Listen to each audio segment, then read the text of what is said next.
అందరికీ నమస్కారం. నా పేరు వెన్నమల్ల రవి.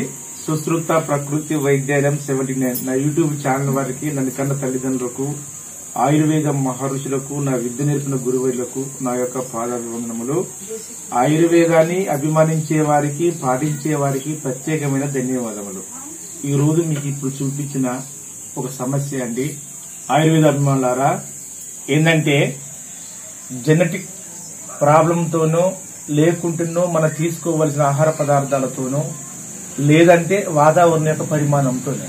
ఇదంటే ఎప్పుడైతే తల్లి గర్భంలో గంక ఆ బేబీ శిశువు గంక జన్మించిన తర్వాత కొందరి విషయాలు తెలిసి తెలియని పరిజ్ఞానాలు మరియు ఈ రోజున ఉన్న యొక్క స్థితిగతులను బట్టి మనం ఏం చేస్తామంటే ఏమైతుంది ఏమి కానగానే తల్లిదండ్రులు, తల్లి అనే వ్యక్తి, ఆ యొక్క స్త్రీ తన యొక్క ఆహార నియమాలు పాటించకుండా తన యొక్క ఆహారాన్ని తీసుకుంటూ వెళ్ళిపోతుంది. కానీ ఆ యొక్క శిశువులో ఉన్న యొక్క ఆరోగ్యరీత్యా ఏం చేస్తుందంటే 2, 3 అండి, వాతము, కఫం, పితం. ఎప్పుడైతే ఈ వాతంతోని, కఫంతోని, ఈ యొక్క పితంతోని గాక 3 సమభాగములుగా ఉన్నప్పుడు ఆ శరీరం సమతుల్యంగా ఉండి ఎలాంటి యొక్క అనారోగ్యానికి రీతి కాదు. కానీ ఇవి పాటించకుండా తమ యొక్క ఆహార నిబంధనలకు ఆ యొక్క శిశువుకు పాలు సక్రమంగా ఉండాలన్న ఉద్దేశంతో కొన్ని యొక్క ఆహార నియమాలు లేకుండా చేస్తుంది. ఆ సమయంలో ఉన్నప్పుడు ఆ యొక్క శిశువుకు జరగవలసిన పరిణామాలు ఏంటంటే ఊపిరితిత్తులకు ఎంతో ఒక శాంతము నిమ్ములాగా వచ్చి గురికొస్తుంది. మరియు ఆ ఒక్క శిశువులో ఉన్న యొక్క జీర్ణ వ్యవస్థలు అనేది కొంచెం ఉబ్బరంలాగా వచ్చి ఎప్పటికీ గ్యాస్ ఫామ్ లాగా అవుతుంటది. తర్వాత మన యొక్క జీర్ణ వ్యవస్థ నుంచి అంటే దాదాపుగా నోటి నుంచి మొదలుకుంటే అన్నవాహిక, చిన్నపేగు, జీర్ణ వ్యవస్థ వరకు అక్కడ ఏమైందంటే ఎప్పుడైతే మన మలం కనుక విసర్జించబడుతుందో అప్పుడు ఆ మలం మార్గంలో ఆ దగ్గర సమీపంలో ఎరుపులాగా చెడుతుందండి. ఇప్పుడు చిన్న చంటి పిల్లలకు వచ్చే సమస్య అది. దీన్ని తిమ్మి అని ఎన్నో విభాగాలు అనుకొని సాధ్యమైనంత వరకు యాంటీబయాటిక్స్ డ్రాప్స్ గానీ, సిరప్స్ గానీ, చివరికి ఐవీ ద్వారా గానీ, ఐఎం ద్వారా గానీ యాంటీబయాటిక్ ఇంజెక్షన్స్ ఇచ్చే వరకు ఉంటుంది.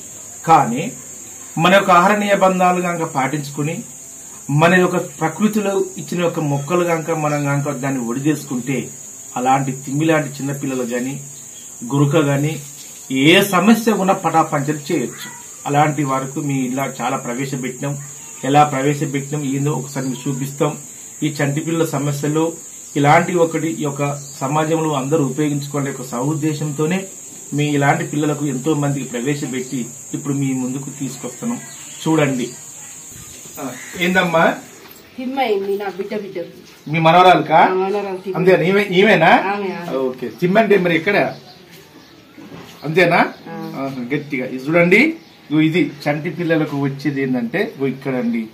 ఎప్పుడైతే మలము కనుక ఆటోమేటిక్ గా చేసి మోషన్స్ పోయే మార్గంలో ఇక్కడ ఈ యొక్క మోషన్స్ మార్గంలో మొత్తం ఎర్రగా తిమ్మిలాగా ఎర్రగా అవుతుంది అనమాట. అంతేనా?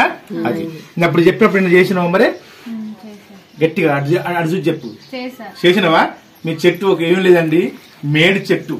ఆ మేడి చెట్టు పాలు కనుక ఒక్క 2-3 చుక్కలే ఎప్పుడైతే తల్లి యొక్క మన ఉగ్గుగినలాగా చేసుకొని ఆ తల్లి యొక్క పాలల్లో మన యొక్క మేడి పాలు కనుక 3 లేక 2 చుక్కలు కనుక ఉదయం సాయంత్రం చేస్తే ఈ ఉన్న చిమ్మి సమస్య ఖచ్చితంగా తక్కువ అవుతుంది. మేము ఎలా చేసినా ఒకసారి చూపించి చూడండి. మీరు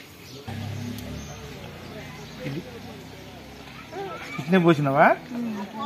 ఇప్పుడు చూడండి, ఈ విధంగా చేసిందట. మేము చెప్తే ఒక ఫోన్ కాల్ మేడి చెట్టు దగ్గరికి వెళ్ళో లేక వాళ్ళ యొక్క భర్త ఈ యొక్క చెంచాలో గింత చుక్కలాగా తీసుకొచ్చి 2 చుక్కలు 3 చుక్కలు ఎక్కువ వద్దండి అది చేసుకొని, అంతేకాకుండా ఈ యొక్క పాలు ఉన్నా కానీ ఒక చుక్క తీసి చూడండి, ఇలా తీసి ఈ విధంగా కూడా పెట్టచ్చు. నుదుటినన్నా జుట్టనన్నా ఈ విధంగా కూడా పెట్టచ్చు. ఇది పూర్వకాలం వైద్యం అంటారు దీన్ని. అది ఇదే విధంగా పాలు తీసి నీ యొక్క పాలలో కలిపి తాపిస్తారవా? అది అండి. చూసినరా? దాంతో పాటు నువ్వు ఇలాంటి నీసు లాంటి తింటున్నావా చూడండి, బాగా గుర్తుంచుకోండి. ఎప్పుడైనా కానీ మేడిపాలు కానీ ఏదైనా కానీ ఒక పిల్లలు కనుక చిన్నపిల్లలు ఉన్నప్పుడు తల్లి ఏం చేయాలంటే ఎక్కువ శాతం మాంసాహారి కాకుండా శాకాహారి లాగా చేసుకుంటేనే ఖచ్చితంగా ఎలాంటి ఒక నిమ్ము గాని గురుపు గాని ఏది మన ఇక్కడ మోషన్ కాడ అల్సర్ లాగా పుండు చెడ్డ గాని ఖచ్చితంగా తక్కువ అవుతుంది. ఇక్కడ చేయవలసింది ఏంటంటే అందరూ ఎన్నో యాంటీబయాటిక్స్ సిరప్స్ డ్రాప్స్ ఇస్తారు, ఇంజెక్షన్స్ ఇస్తారు, ఎక్కడ చేసినా కానీ తగ్గదు. ఈ చిన్న చిట్కా మేడి చెట్టు ఒక్క చుక్కతోనే పిల్లలకు ఆరోగ్యం చాలా బాగుంటుంది. మేడి చెట్టుతోనే పిల్లల యొక్క సంజీవని మందులాగా పనిచేస్తుందని ఆశిస్తూ దీన్ని అందరూ ఉపయోగించుకోవాలని ఆశిస్తూ నేను సెలవు తీసుకుంటున్నాం.